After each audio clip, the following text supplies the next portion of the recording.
For my speech this week, I chose to discuss the effect stress has on your body, what stress does to you, and ways that you can cope with stress. Everyone in the world has stress. You have stress in your life.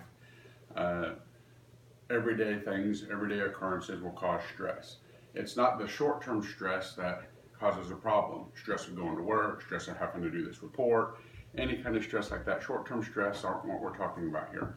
What we're talking about is long-term stress. Stress that comes into your life that you don't know how to cope with, you don't know how to adapt, you don't know how to manage, and it causes you stress over a long period of time. The problem with chronic stress is it can lead to irritability, anxiety, and depression.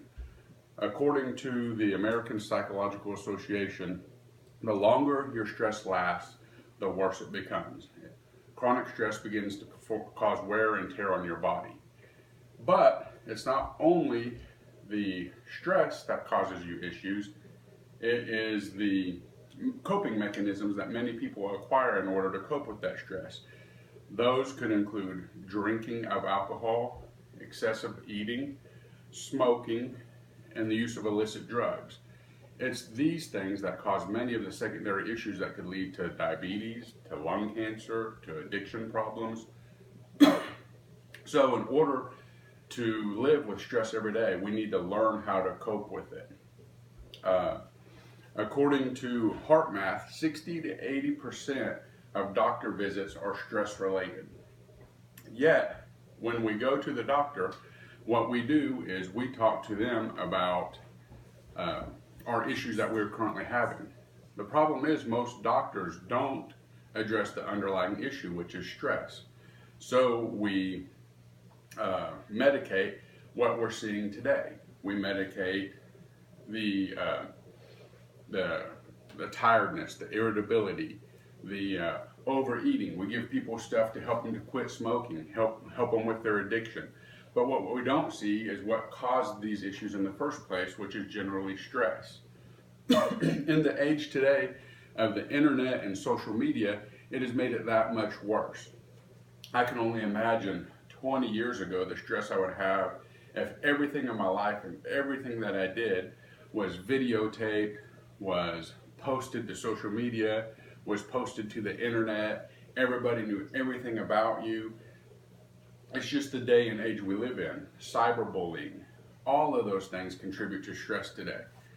What we need to do is teach our children how to cope with stress. There are many, many techniques to cope with stress. Exercise. Exercise is a great one. Personally, what I like to do is go outside and mow our yard. I'll go outside, I put my headphones on, I mow the yard, I get some exercise, I get relaxation. It almost gives me a meditation effect because I tune everything out except for my music and the yard. At the end, when I look back and I step back, I look at my yard, it gives me a sense of accomplishment. Yard's done.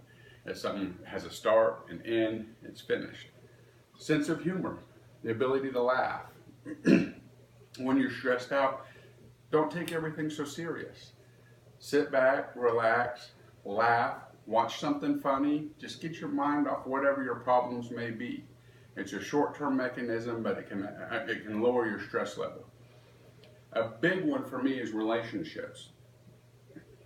By forming healthy relationships, it will help you to alleviate stress.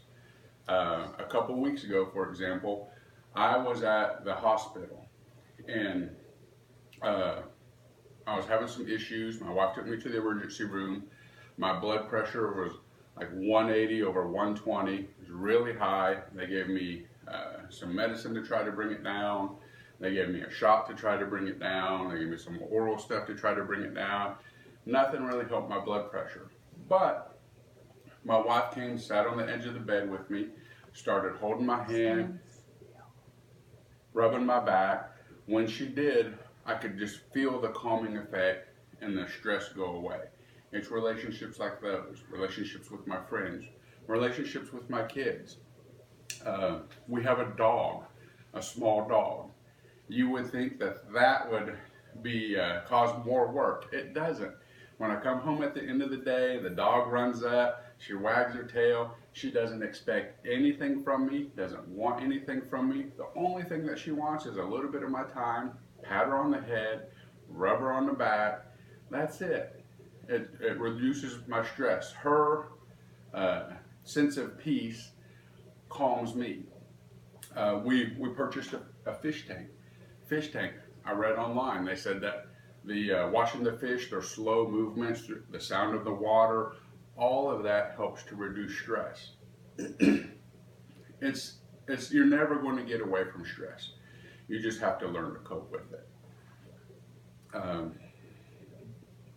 Stress is going to be a part of your life. There's no way around it. There's no way to get rid of it. You're always going to have stress. It's going to happen every day. What you need to do is you need to learn how to recognize it. You need to learn what causes it, and you need to learn how to cope with it. I've given you a couple ideas and ways that I cope with stress. Hopefully you're able to find methods that work for you, and you use those to bring your level of stress down. That way you don't have these underlying issues, these secondary issues that could cause you problems in the future. I hope you enjoyed my presentation. Thank you for your time.